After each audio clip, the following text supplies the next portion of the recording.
Chapter 2. Then 14 years after, I went up again to Jerusalem with Barnabas, and took Titus with me also. And I went up by revelation, and communicated unto them that gospel which I preach among the Gentiles, but privately to them which were of reputation, lest by any means I should run, or had run, in vain. But neither Titus, who was with me, being a Greek, was compelled to be circumcised, and that because of false brethren unawares brought in, who came in privily to spy out our liberty which we have in Christ Jesus, that they might bring us into bondage, to whom we gave place by subjection, no, not for an hour, that the truth of the gospel might continue with you. But of these who seem to be somewhat, whatsoever they were, it maketh no matter to me. God accepteth no man's person. For they who seemed to be somewhat in conference added nothing to me. But contrariwise, when they saw that the gospel of the uncircumcision was committed unto me, as the gospel of the circumcision was unto Peter, for he that wrought effectually in Peter to the apostleship of the circumcision, the same was mighty in me toward the Gentiles.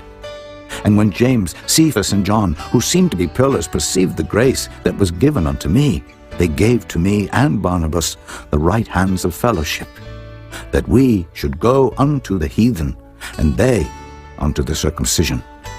Only they would that we should remember the poor, the same which I also was forward to do. But when Peter was come to Antioch, I withstood him to the face, because he was to be blamed. For before that, certain came from James, he did eat with the Gentiles. But when they were come, he withdrew and separated himself, fearing them which were of the circumcision.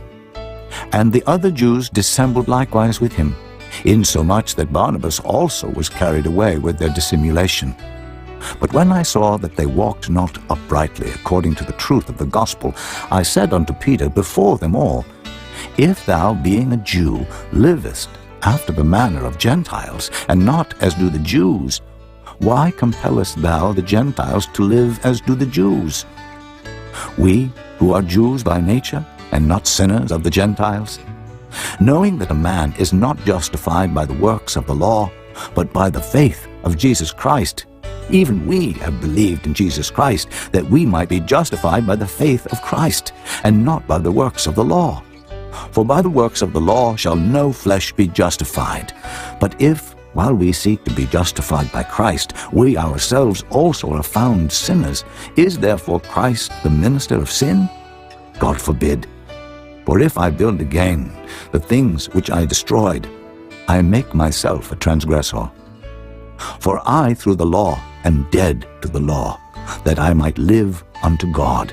I am crucified with Christ, nevertheless I live, yet not I, but Christ liveth in me. And the life which I now live in the flesh I live by the faith of the Son of God, who loved me and gave himself for me. I do not frustrate the grace of God. For if righteousness come by the law, then Christ is dead in vain.